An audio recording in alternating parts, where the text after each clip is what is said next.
नवरात्रि का उपवास और भूखी सास। सास ने पकड़ ली थी नवरात्रि के उपवास रखने की जिद। 9 माताओं के लिए 9 दिन व्रत रखूंगी।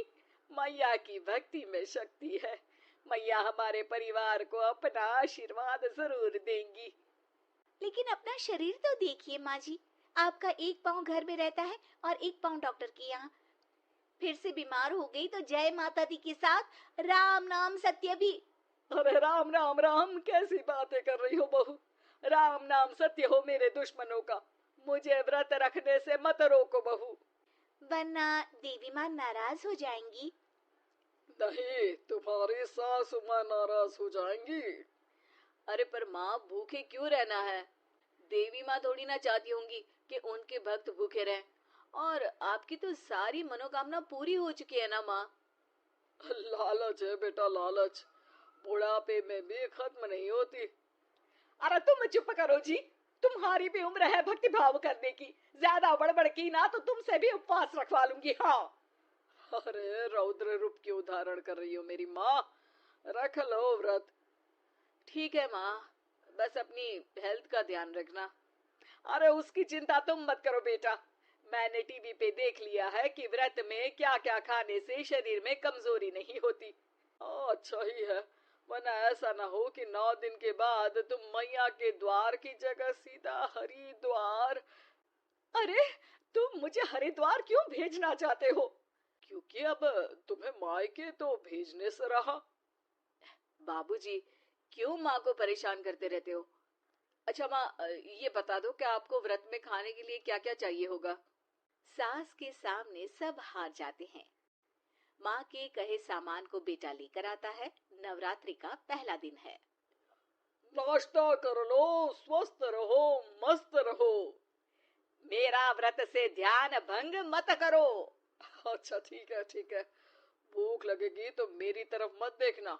आई बड़ी। तुम कोई खाना हो जो तुमको देखूंगी, आए बड़े। माँ जी, ये लीजिए आपका फरियाली मिक्सचर, इससे व्रत नहीं टूटेगा। अरे इतना सा, दिन भर भूखी रहने वाली हूँ, थोड़ा तो और ला दे। पर ये सब तो सपोर्ट के लिए होता है ना माँ जी, पेट भर के थोड़ी ना खाना होता है। करवा चौथ का व्रत नहीं रख रही हूँ जो कुछ ना खाऊं पीऊं। हाँ यार, ये तो मैंने सोचा ही नहीं। तुम इतने सारे व्रत रखती हो तो मेरे लिए करवा चौथ का व्रत क्यों नहीं रखती? अरे जुबान पे तुम्हारा नाम न रखूं, व्रत क्या खाक रखूंगी तुम्हारे लिए। माँ के कहने पर बहू और भी फरियाली ले आती है, जिसे खाकर माँ डकार मारती है। इतनी जोर से डकारोगी तो दुर्गा मैया भी डर जाएंगी। तुमने तो उनके शेर से भी तेज आवाज निकाल दी। अरे शेर के जैसा पंजाबी मारती हूँ मैं, देखना चाहोगे? तुम्हें पता है ना, व्रत रखते समय हिंसा वाली बातों से, विचारों से और बुरी चीजों से दूर रहना चाहिए। सही कहा, बुरी चीजों से दूर रहना चाहिए। इसीलिए तो तुमसे दूर जा रही हूँ, दूसरे कमरे में। सास ने कई सारी ऐसी चीजें खाई जिनसे व्रत ना टूटे। बहू, सब्र का फल मीठा होता है। इसका मतलब ये थोड़ी है कि तू मुझे शाम तक फल नहीं खाने देगी। माँ जी, 1 घंटे पहले ही तो आपने इतना सारा। अरे एक खाता ही बना ले, उसमें लिखा करे कि मैंने कितना खाया, कितना पानी पिया। अरे नहीं नहीं माँ जी, मैं अभी फल लेकर आती हूँ। जोर से बोलो। नहीं माँ जी, मैं फल लेकर आती हूँ। अरे ये नहीं, जोर से बोलो, जय माता दी। सासू माँ एक साथ बहुत सारे फल खा लेती है।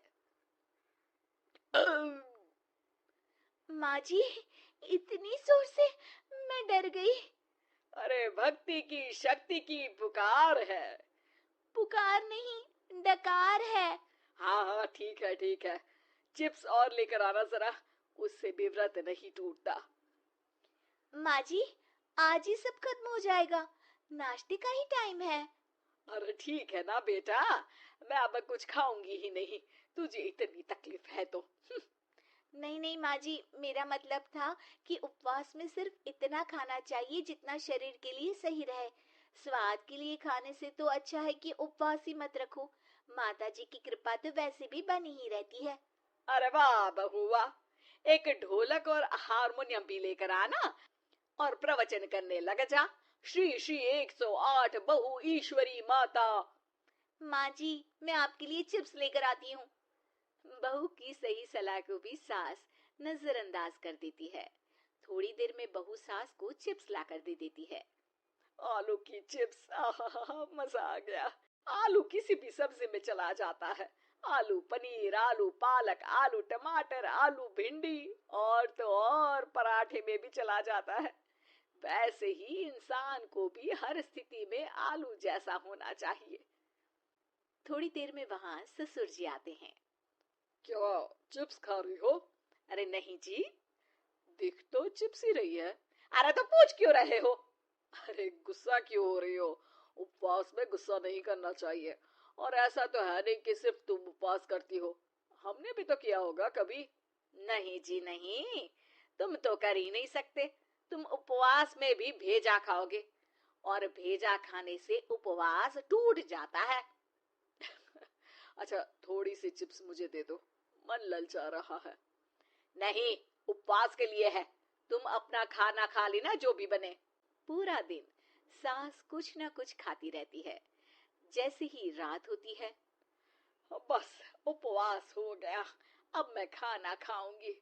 जो दिन भर से खा रही थी उसको क्या बोलते हैं? बाबूजी, क्यों माँ को परेशान करते रहते हो? अरे लड़के, तेरी माँ दिन भर से इतना खा चुकी है कि देश में भूखमरी की समस्या इसी की वजह से बढ़ रही है। और खाने की दिक्कत नहीं है, कितना भी खाए लेकिन सेहत इधर उधर होती रहती है। कुछ ऊपर नीचे हो गया तो तेरी माँ खाने के बाद हाथ धोएगी और तू अपनी माँ से हाथ धो बैठेगा। अरे इत्तू सा तो खाया था, उपवास भी ना तोड़ू क्या? ठीक है, नहीं खा रही बस। अरे बहू तुम ही बताओ, ये इत्तू सा मतलब कितना खाया है इसने? ना जी ना, मैं कुछ नहीं बोलूंगी। खाना दे रहे हो या नहीं, या 9 दिन बिना जल के उपवास रख लूं? देने के लिए धमकी अच्छी है, सुनने में भी डरावनी लग रही है, पर जैसे तुम्हारी जुबान में स्वाद का खून लगा है ना, तुम भूखी नहीं रह पाओगी। मैं कसम खाती हूँ जी। अरे देखो, कसम भी खाओगी तुम। अरे कुछ और दे दो इसको खाने को। ये ले, दाल चावल खा ले बस। डॉक्टर भी कहते थे कि माँ को आए दिन पेट से जुड़ी समस्या रहती है। बस इसी के लिए घर वाले पहले उन्हें उपवास नहीं करने दे रहे थे, लेकिन जब उपवास करने दिया तो माँ ने इतना फरियाली खाया कि घर वालों की चिंता बढ़ा दी। और जैसा कि घर वालों को डर था, अगले दिन उनकी तबीयत खराब भी हो गई। डॉक्टर को बुलाना पड़ा। अरे जितनी बार आप बीमार होते हो उस हिसाब से तो मुझे एक क्लिनिक आपके घर में ही खोल लेना चाहिए। या फिर क्लिनिक में ही इनका एक अलग कमरा बनवा देते हैं डॉक्टर साहब। बाबूजी, पिताजी, मेरे जनक, क्यों हमेशा मजाक करते रहते हो? डॉक्टर साहब, माँ का पेट खराब है। क्या खाया था? जो मिला, जो दिखा, सब कुछ। अरे बस भी करो जी। बस तो तुमको करना था खाते वक्त। देखिए, खाना अच्छी बात है और उपवास भी आदमी को रखते रहना चाहिए, लेकिन तब जब शरीर लायक हो। पहले दिन ही बीमार हो गई तो 8 दिन कैसे होगा? आप व्रत मत रखो और खाने पीने पे ध्यान दो। मैं गोलियां दे रहा हूँ। आप भी कुछ खाने को ही दे रहे हो? हाँ, इससे जल्दी ठीक हो जाएंगी, समझ गई हैं आप? अब तो ठीक ही होना है ना मुझे। जोर से बोलो। जय माता दी, जय माता दी, जय माता दी। दोस्तों, हमें उम्मीद है कि आपको हमारी ये कहानी पसंद आई होगी। कृपया हमारे चैनल को सब्सक्राइब करें और सभी अपडेट्स के लिए बेल आइकन जरूर दबाएं। और हाँ, वीडियो लाइक और शेयर करना मत भूलिएगा। Bye bye.